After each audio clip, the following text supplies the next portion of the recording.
Bonjour les gens, on se retrouve pour une nouvelle vidéo. Aujourd'hui on va parler de tout ce qui concerne surtout la législation, différentes règles en vigueur dans l'immobilier aujourd'hui, que ce soit pour les vendeurs, pour les acheteurs, dans la phase d'achat, dans les différentes étapes de la transaction, également des diagnostics, également d'éventuelles règles à respecter, voilà, des choses qui peuvent être importantes en termes de législation dans l'immobilier. Voilà, c'est parti pour cette nouvelle vidéo.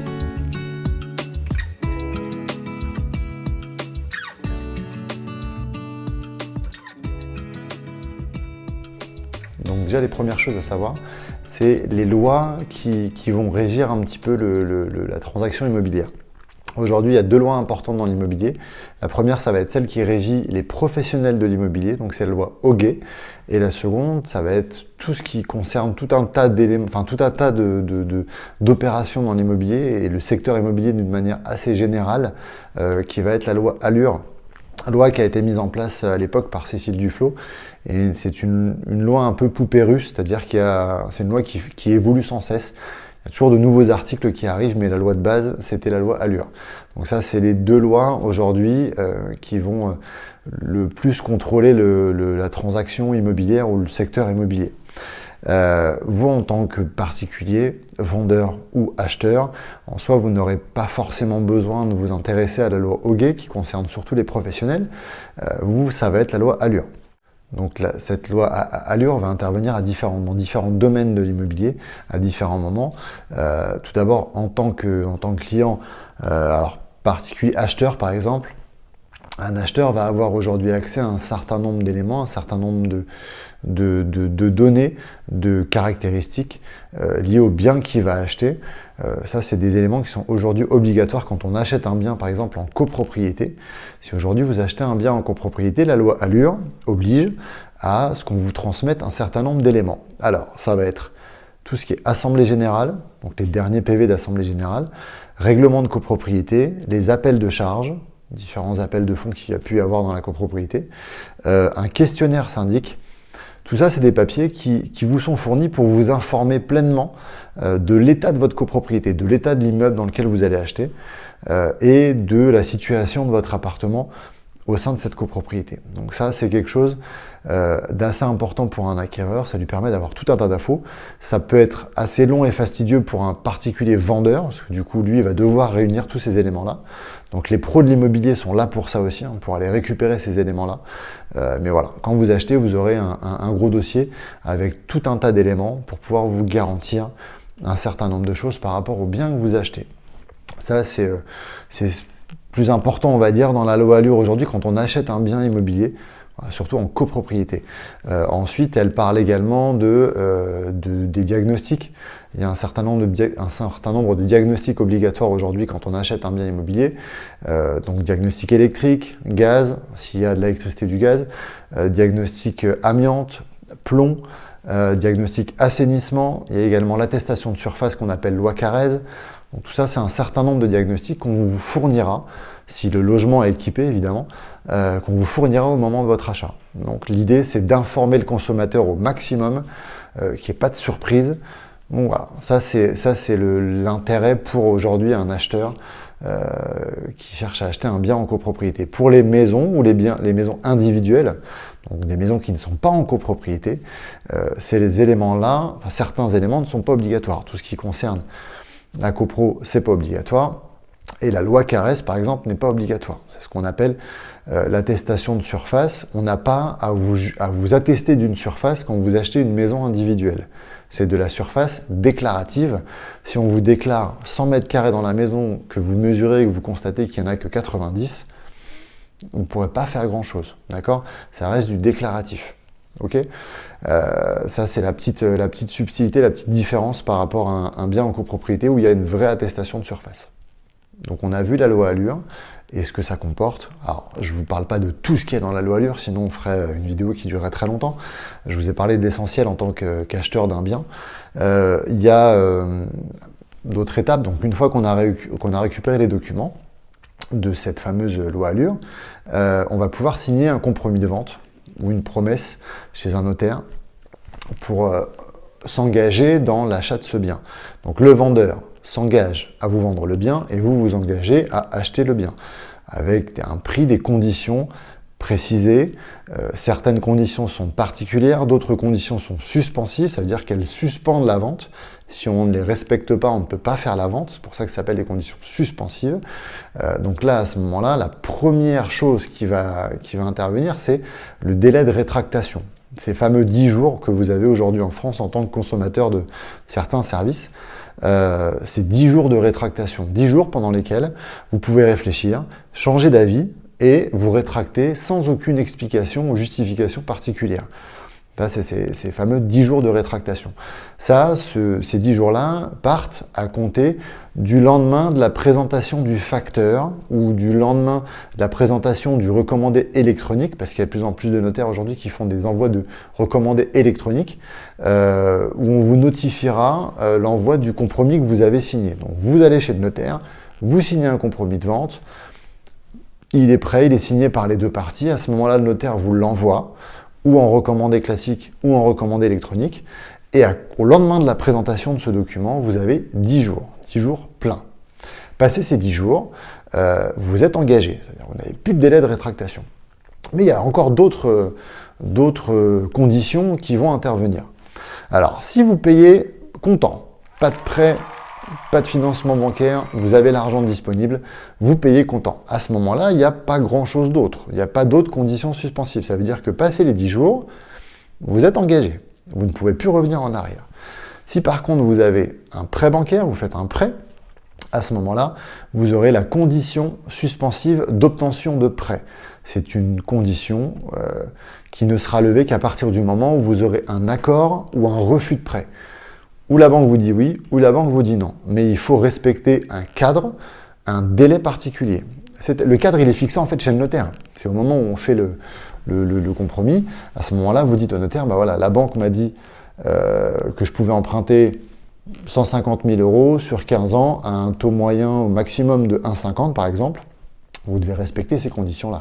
Si vous lui ramenez un refus de prêt de 250 000 euros parce que vous aviez prévu de glisser une Ferrari dans l'achat de la maison, non, c'est pas possible. Il faut que ça respecte les conditions qui sont prévues dans le compromis de vente.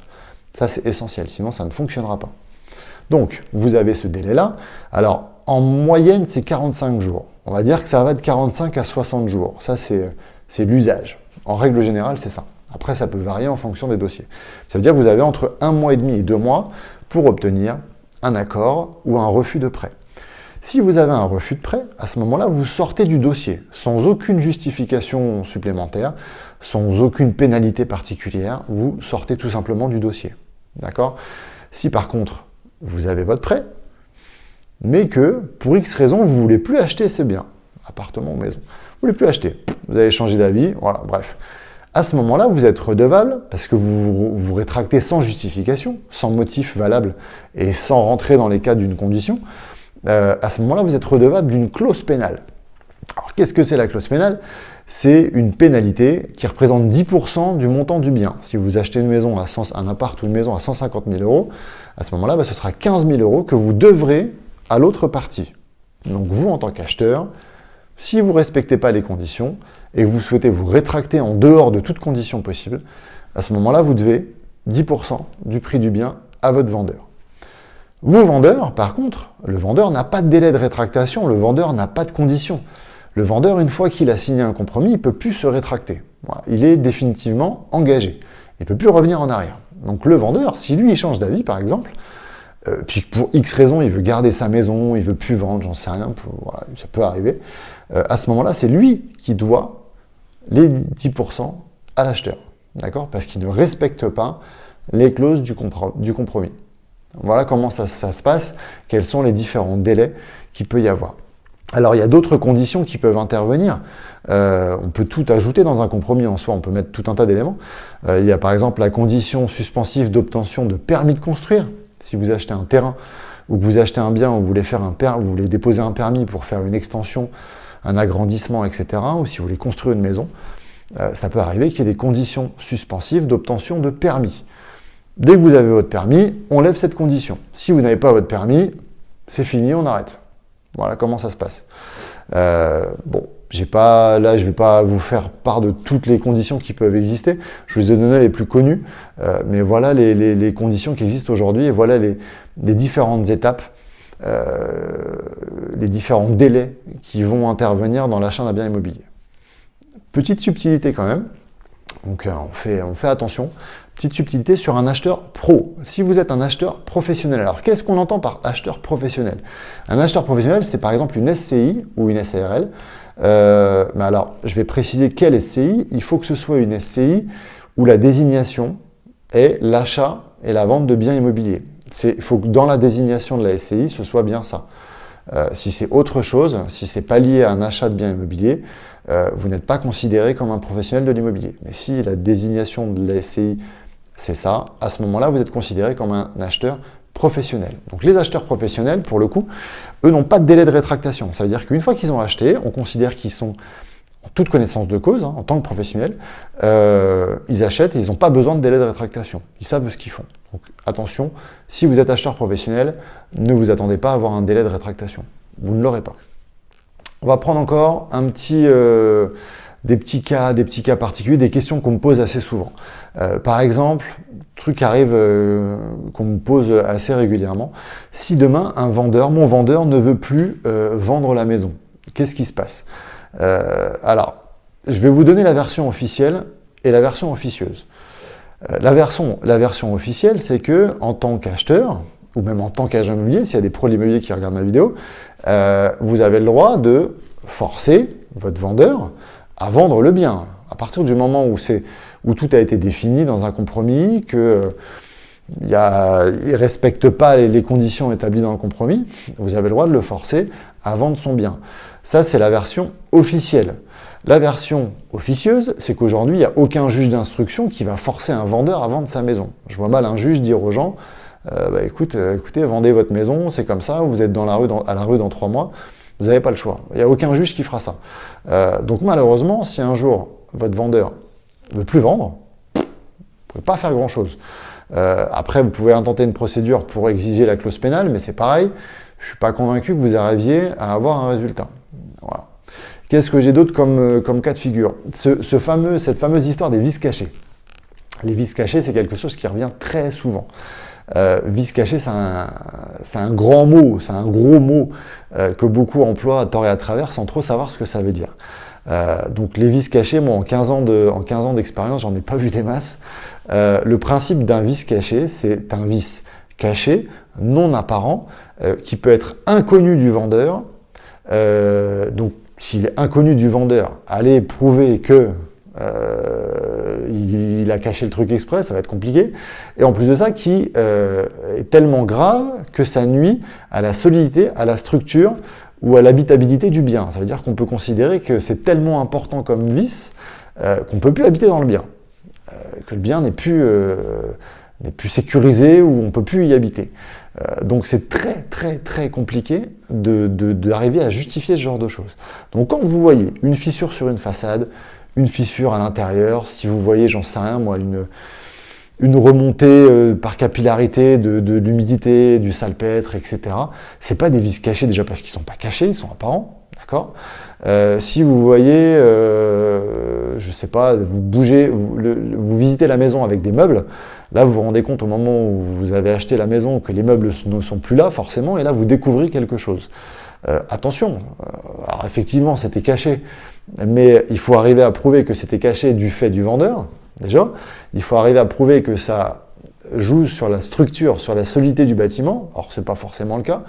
De l'humidité ou une fissure derrière un meuble ou quelque chose qui était posé devant, ça ne joue pas forcément sur la structure du bâtiment. D'accord ? Donc, faites très attention quand vous utilisez ce terme vice caché.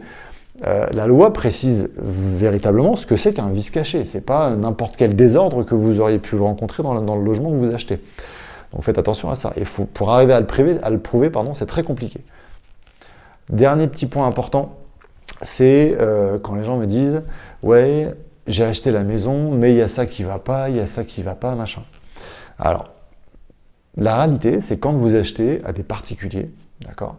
quand vous achetez à des personnes non professionnelles de l'immobilier, vous achetez sans aucune garantie. Que les choses soient claires, votre notaire vous le dira au moment de la signature du compromis. Si vous passez par un pro de l'immobilier, on vous le dira au moment de la visite ou même après, vous n'êtes pas couvert par quelconque garantie. Si vous achetez un particulier, il vous vend le bien en l'état. Étant donné qu'il vous vend le bien en l'état, à vous de faire des bonnes visites, à vous de tout regarder pendant vos visites, avant de signer quoi que ce soit. Parce qu'une fois que vous aurez signé et acheté le bien, vous ne pourrez plus revenir en arrière, vous ne pourrez plus reprocher quoi que ce soit à votre vendeur, sauf si évidemment, comme évoqué précédemment, vous vous rendez compte qu'il y a un vice caché et que le vendeur délibérément a caché un gros désordre dans le bien. Mais sinon, voilà, si c'est le four marche pas, le frigo marche pas, il y a une fissure en façade qui est pas jolie, vous ne l'aviez pas vu le jour de la visite, ou il y a la porte de garage qui fonctionne plus, ou une fenêtre qui est coincée, qui s'ouvre plus, machin, non, ça marche pas. C'est à vous de vous débrouiller. Si votre vendeur fait le mort, malheureusement, c'est des choses qui peuvent arriver. À ce moment-là, c'est à vous de vous débrouiller pour solutionner le problème. Vous achetez de particulier à particulier. Voilà, ça, on ne pourra pas faire grand-chose.